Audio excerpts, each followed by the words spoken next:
বিএনপির মহাসচিব মির্জা ফখরুল ইসলাম আলমগীর বলেছেন, দীর্ঘদিন পরে ভোট হবে। ভোট দিয়ে আপনারা নতুন সরকার নির্বাচিত করবেন। অন্যবারের চেয়ে এবারের নির্বাচন একটু অন্যরকম হবে।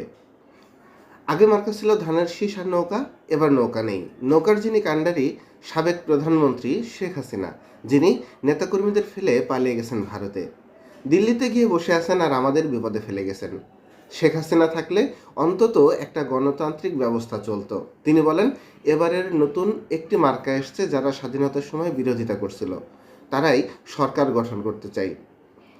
সোমবার ঠাকুরগাঁও সদরে একটা নির্বাচনী সভাতে মির্জা ফখরুল ইসলাম আলমগীর এসব কথা বলেন। তিনি দুইটা পয়েন্ট খুব সুন্দরভাবে উল্লেখ করছেন। সেটা হচ্ছে নৌকার কাণ্ডারি সাবেক প্রধানমন্ত্রী শেখ হাসিনা। আর একটা সুন্দর একটা কথা বলছে ওনার ভাষাতে, সেটা হচ্ছে যে শেখ হাসিনা থাকলে অন্তত একটা গণতান্ত্রিক ব্যবস্থা চলতো। তার মানে বর্তমানে গণতান্ত্রিক ব্যবস্থা চলতেছে না, বিষয়টা অনেকটা এরকম।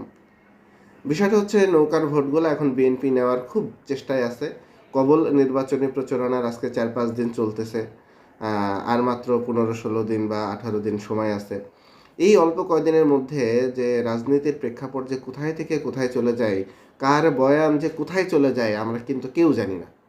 যাই হোক, দেশের মানুষই সিদ্ধান্ত গ্রহণ করবে এবার আসলে দেশের মানুষ কাকে চাই, ধানের শীষ নাকি দাঁড়িপাল্লা।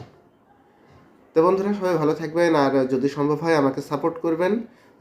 ইউটিউব চ্যানেলটা অবশ্যই সাবস্ক্রাইব করবেন, আর যদি ফেসবুক থেকে ভিডিওটা দেখেন তাহলে ফলো করে আমাকে সহযোগিতা করতে পারেন। নতুন কোনো ভিডিওতে নতুন কোনো টপিকস নিয়ে আবার আলোচনা করব আপনাদের সাথে। সবাই ভালো থাকবেন। আল্লাহ হাফেজ।